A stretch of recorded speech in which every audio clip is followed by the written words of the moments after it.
Thanks, Michael, and thanks to the rest of the organising committee for the opportunity to be here this afternoon at a slightly slimmed down audience.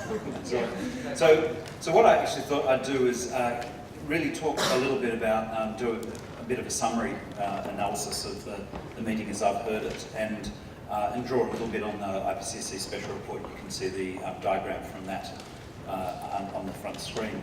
So here we go. So just to really pithily summarise those sorts of messages from that is that if we're thinking about taking the research that's happening in terms of negative emissions and turning it into reality, for me, there's a series of, in a sense, prerequisites and check boxes we have to tick. But some of them are the underlying rationale for it and the underlying motivation. So as we've heard several times this meeting, the challenge is urgent. We've got 10 to 14 years of the current emission rate in terms of our carbon budget before we've effectively done a significant chance of staying below 1.5 degrees. The scale of activity needed to implement negative emissions in a way that keeps the temperatures down below 1.5 or 2 is huge. So we're dealing with gigatons and thousands of gigatons up to of carbon dioxide equivalents. And so the sort of implementation challenge is huge as a result. We've heard a lot at this meeting about uncertain options. So there are options, but the implications of each of those is uncertain. The scalability is uncertain, the costs, etc., are uncertain. And the consequences of many of those, say, BECCS in terms of water, food, etc., are uncertain. We've also heard, particularly in the last session, that there's a really substantial challenge in terms of engagement and buy-in, so that some of our ways of approaching this haven't been working as effectively as they might. And so there's a challenge in terms of socialising this idea more broadly. On the sort of positive side of things, as I mentioned before, there are a whole range of options. We've heard many talked about today and yesterday, and that's a really good start. So we actually need those options and more as a way to feed into the different contexts where negative emissions may be appropriate.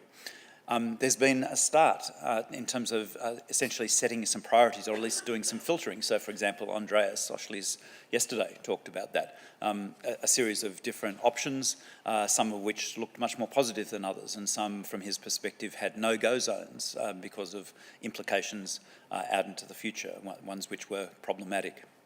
And we've also seen some cross-disciplinary activity. So we've seen a broadening out of the community engaged in this. And so that's really positive activity there.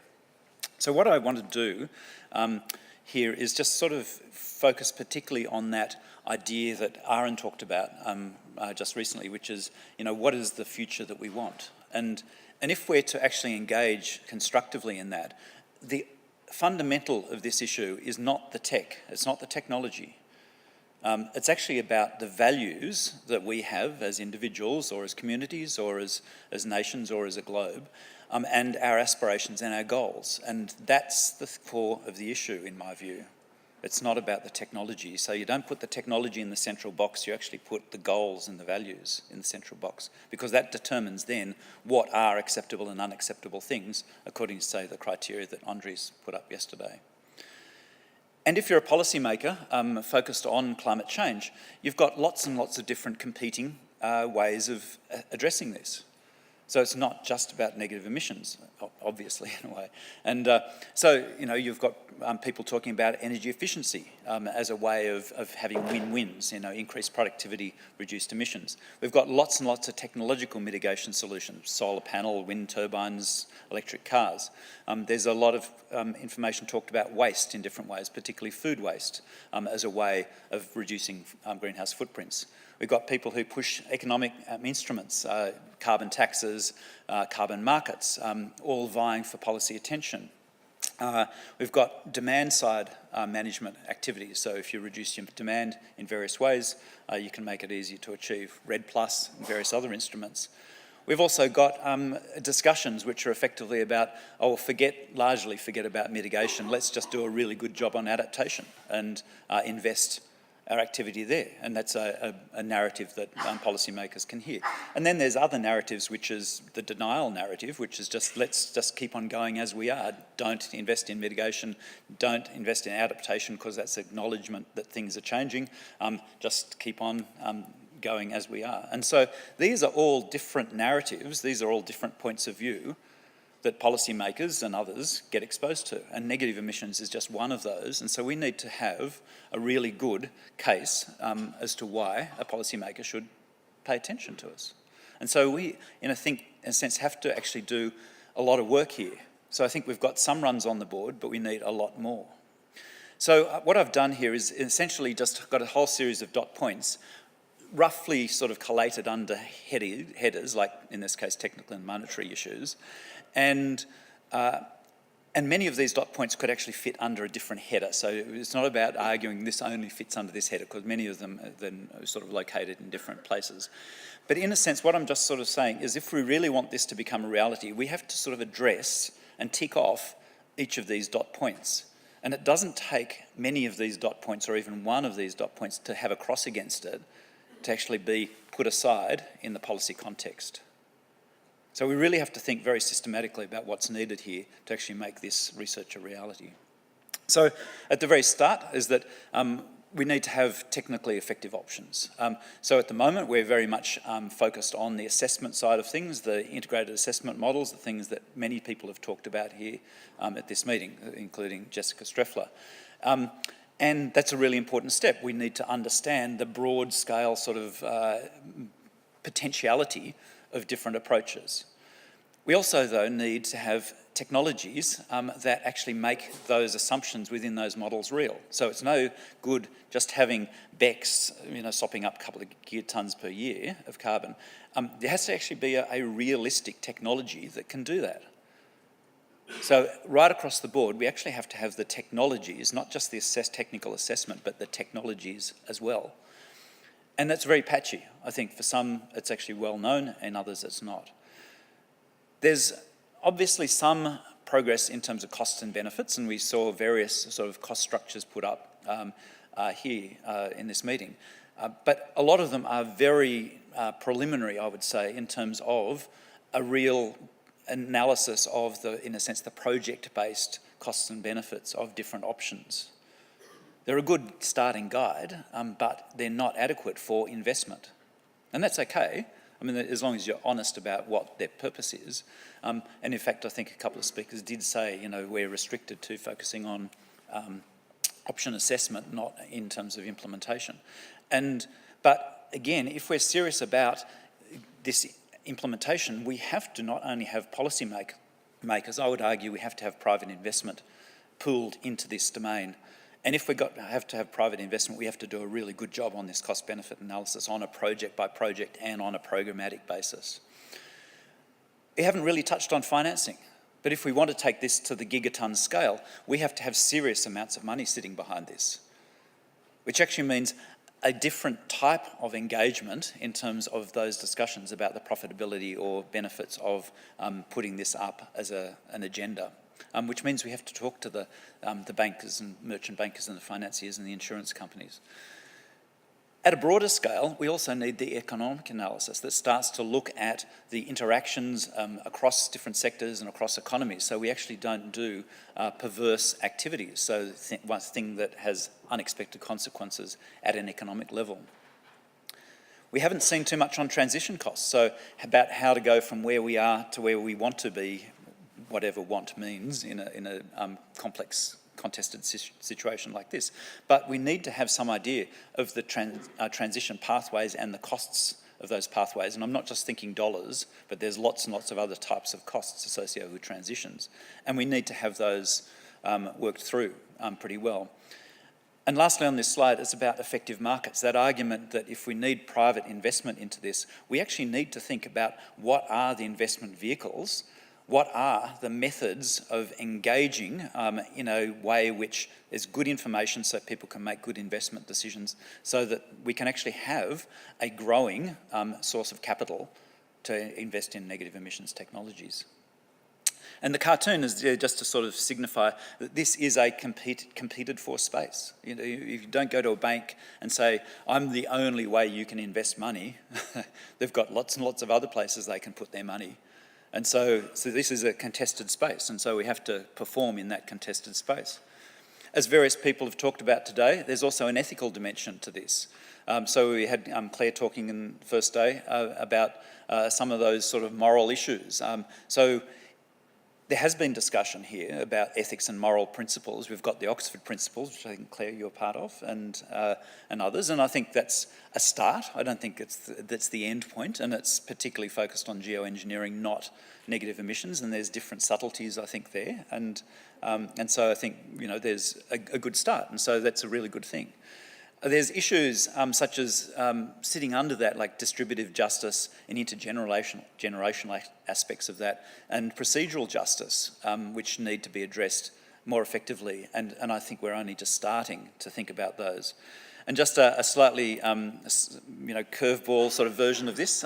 So some of you may understand this, but some of you won't. But so this is what I call the Thanos scenario, which is actually the cure is actually much worse than the disease. And so the short version of Thanos, which is this character here, is got you know, the inevitable gems on the wristband, which give him amazing powers. But his basic idea is about sustainability. He wants to make the universe a more sustainable place, and his solution to that is kill off randomly every second person, you know, intelligent life form on all planets across the universe. I mean, it's bizarre concept, one which is, I guess, perhaps intentionally designed to turn people off green agendas. But the message is that you really have to make sure that what you're proposing is much, much better than the alternative. And so we don't want to go down the Thanos scenario. There's also issues about which were raised, particularly yesterday, and Andreas again talked about these, you know, the issues about permanency and termination effects. So if for some reason you've got an activity which then terminates, and then you get a rebound and massive and very rapid warming as a result. And those are, in a sense, become ethical issues because of the implications, the commitment to something which can actually turn around if you stop doing it. There's all those issues about social licence, which other people are much more qualified to talk about than I am. But it's really fundamental in any of these issues is to have social licence to operate. So we actually need that acknowledgement across different publics that this is actually a legitimate and appropriate thing to do. And then there's questions which operate in the future, which are starting to come to fruition in climate change about legal liability. So doing or not doing something now can actually bite you really bad 20 or 30 years down the track. And so that starts to become an issue where we start to have enough information to justify decisions or to do something or not do something. And so we need to think about that pretty carefully. In terms of decision making, so this is a broad version of decision making. So in the cartoon, so there's a difference between the rhetoric and the reality. The rhetoric is climate change, and the reality is anything else to do, and so that's often the reality with politicians, is that they will do the thing to get the immediate attention, win some particular vote constituency, look like they're actually doing something for the future, and they'll go back and basically continue to get lobbied and do stuff for their incumbents. They won't look after the future unless they're pushed to. So there's those issues about integration. Again, Claire mentioned this yesterday, and it was about sort of integrationism and starting from a point of view of that's where we need to go. It's not a tacked-on addition at the end. And we've all, our countries have signed on to the Sustainable Development Goals, and that's a really good start in terms of scoping out the nature and degree of integration that we might need in terms of negative emissions. There's at least 4 different Sustainable Development Goals that pertain specifically to negative emissions. There's all that talk which we've covered to some extent in terms of trade-offs, like unintended consequences particularly, and co-benefits of particular different strategies in terms of negative emissions. So some of those are very narrow in their conceptualisation. So for example, Jessica was talking about the trade-offs between choices of temperature change, mitigation rate, and your availability of different carbon reduction options. And so, and you can choose which of those sort of combinations that you locate yourself with. And so there's those sort of trade-offs. There's also those trade-offs with food, water, biodiversity, and many other things associated with the particular large-scale implementation of any negative emissions activity. There's a whole series of potential path dependencies, which we've only just started touching on. So lock-in type activities where doing something now predetermines your options in the future, and that's a really important part of effective decision-making. Big questions about the timeliness. Given that there's a decade to reduce our emissions significantly, are we anywhere near implementing any of these research activities, apart from the obvious ones, such as afforestation? And then there's a question which has been raised a couple of times about climate change impacts themselves. So if we go down a pathway, which is a negative emissions pathway, but a priori is going to be affected by climate change, which is going to influence the effectiveness of that, that really needs to be taken into account and assessed in its own right. There's issues about politics and policy. So there's a real challenge, I think, about getting political acknowledgement of this agenda and the risks associated with that, and so acceptance and adoption of those risks. There's the moral hazard framing that Aaron talked about, and which, even though it may not be empirically able to be demonstrated, I think does influence how politicians and others approach this topic. So why undertake pain now when it's others who are actually going to suffer that, and so that just reduces my risk and increases others. There's lots and lots of competition with other agendas, so money, labour, and other resources, if you're in policy mode. So you have to make decisions about, do I do A or do I do B? And that's just the nature of decision making. There's that question about what the portfolio of negative emissions would be to reduce your risk in total, and the legislative and regulatory activities that support that. And again, we've got issues in terms of governance, in terms of monitoring and verification. So, for example, a lot of the negative emissions technologies are not included in the national greenhouse gas inventories, the IPCC inventories. And so we haven't got those agreed methods of looking at things. And the cartoon there is just indicating we need to do a good job on risk management. And the last couple of slides, I might go over by a couple of minutes, sorry, Anna, is just in communication. So we've heard a bit about that, and particularly in the last section. And communication is really fundamental in contested areas like that. We also heard, I think it was Matt who mentioned that most of the model so far was a linear model, which was the standard science transfers information, a couple of steps down to stakeholders, one-way, linear approach. And we know from so many different experiences in so many different domains that this doesn't work. You can't just do that linear approach and expect people to absorb that information, absorb the values that are embedded in that information, and help make sensible decisions. So we need to do a lot better on the communication, engagement and buy-in. So we actually have to have an approach here that generates enthusiasm right across the spectrum, from individuals to companies to governments. And we need to have that, and we need to think about that. And it's not an add-on, it's actually integral to each of the options, I would argue. And we need narratives. So we need good narratives to get that buy-in. So this is one of the narratives I like. Climate change threatens our existence and everyone's asleep in the room. I can't see anyone at the moment.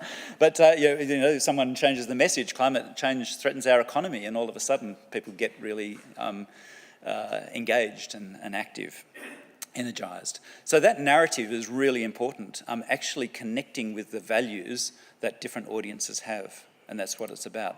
And the last point that I'd make is information more is less. So sometimes our preference for as scientists is to power in the information, like to get more and more information into the system, and think that that's the best thing we can do. But in fact, there was this study that Beck Colvin put me onto from Germany, which actually looked at carbon reduction sort of options.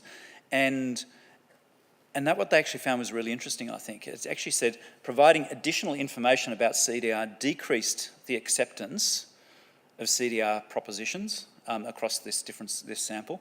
And it was influenced, though, by how people perceived the seriousness of climate change and by trust in institutions. So if they thought it was serious and they trusted institutions, that modified that response. People actually found, that study found that there was actually a dislike of CDR measures if they were perceived as avoiding responsibility of reduction of greenhouse gas emissions. This is the moral hazard sort of framing. Or they involved a manipulation of natural systems which people found unacceptable. It conflicted with their values. So just providing more information is not the answer. If you've got this sort of dislike sort of response, or if you haven't got people engaged in climate change, adding more information actually makes it worse. They're much less likely to think that CDR is a good thing. So we need to think about that. And we also need to recognise that sometimes there's a gender component. So this particular study found that women react more negatively to additional information than men did in this particular sample. So you have to be really sensitive to your audience. And this is the last slide. So what I just did was a very sort of quick sort of framing of how these things related together. It's not the full list that I presented. But I just framed them along two axes. One is essentially the status of knowledge, our current knowledge, in relation to negative emissions. And the other was a sort of an arbitrary importance sort of axis. So is this vital or is this a bit more optional? And you can argue about this. If I'd done this yesterday, some of those things would have been in different places, so it's not about perfection. This is about the core message. So when I actually did this, I actually found my own assessment is that a lot of the core things that I've just talked about, which are necessary to take this from sort of research into reality, we may have some knowledge about them, but not a lot. But yet they're likely to be incredibly important in terms of actually getting this to fruition. And there's only a couple of things that I evaluated that we had an adequate sort of technique and tools at the moment to actually carry this forward. And that was particularly the sort of assessments, the IAM type assessments, which are necessarily limited in how they go. And it's also those trade-offs in terms of the hard earth system. It's that mitigation options, CDR options, and targets that we're actually aiming for. And so the message, I think the key message is that we are making progress, and that's really good, but there's a huge amount more to go, and a lot of that actually requires increased engagement from other disciplines. This is the message that Matt gave us just before. So bringing in a lot more than just one geographer and one agronomist or one economist into sort of teams. We actually need to be much, much more inclusive of the types of science that we bring to bear on this really important topic. Thank you.